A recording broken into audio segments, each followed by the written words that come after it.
Assalamualaikum warahmatullahi wabarakatuh. Waalaikumsalam warahmatullahi wabarakatuh. Pak Ustadz, saya ingin bertanya, apakah jika kita menzalimi seseorang, tapi kita meminta maaf kepada Allah Subhanahu wa Ta'ala dan tidak meminta maaf pada orang yang kita zalimi, bisakah dosa kita pada orang tersebut bisa diampuni? Dalam salah satu hadis dari riwayat Muslim dari sahabat Abu Hurairah radhiyallahu taala anhu menyampaikan, qala Rasulullah sallallahu alaihi wasallam, atadruna al-muflis?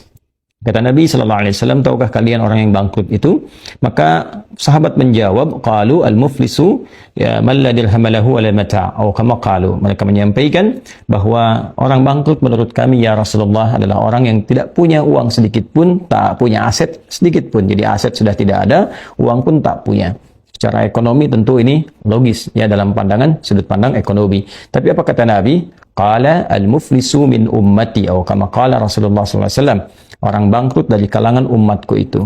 Jadi ada orang yang mengaku umatnya Rasulullah sallallahu alaihi wasallam tapi disebut bangkrut oleh Nabi sallallahu alaihi wasallam di akhirat kelak.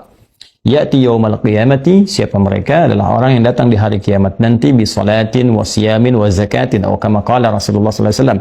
Yaitu orang yang di dunianya menunaikan salat, dia bahkan mengeluarkan zakat, dia menunaikan puasa, artinya hubungan ritualnya dengan Allah dia coba kerjakan. Ya, dia coba kerjakan. Tapi sayang dalam saat yang sama, dia punya persoalan dengan makhluk. Hakun adami, dengan manusia lainnya. Ya, wa ya'ti, tapi juga dia datang membawa dosa. Qad syatama hadha, dia pernah mencela si fulan. Ya, wa kadzafa hadha, menuduh si fulan. Wa daraba hadha, berselisih dengan si fulan. Wa safaka dama hadha, bahkan ada yang menumpahkan darah.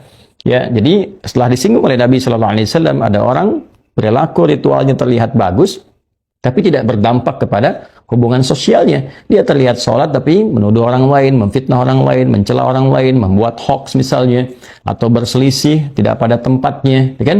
Dan ada yang bahkan menumpahkan darah, ya. Dan kita berlindung dari semua itu pada Allah Subhanahu wa Ta'ala. Dan dia tidak menyelesaikan itu saat di dunia. Tidak menyelesaikan itu, memfitnah, tidak mengklarifikasi, tidak minta maaf, tidak menjelaskan. Kadang-kadang ditemukan hanya dalam bentuk umum tapi tidak menjelaskan. Memanfaatkan momentum-momentum misalnya Idul Fitri cuma nyalami minta maaf ya. Dengan semudahnya setelah menebarkan berbagai fitnah dan sebagainya misalnya, dan nggak pernah diklarifikasi. Di orang-orang yang mendengar informasi yang salah itu, ya, yang mendengar fitnah itu tidak pernah tahu kejelasannya. Nah, ini tetap akan diselesaikan di akhirat nanti. Ya, nah jadi apa yang harus dilakukan? Jangan sampai terjebak kepada apa yang pernah Nabi sampaikan. Informasinya untuk mengingatkan kita jauh-jauh hari. Nanti apa yang dikerjakan itu tu'khadhu hadza min hasanati wa hadza min hasanati, akan ditimbang.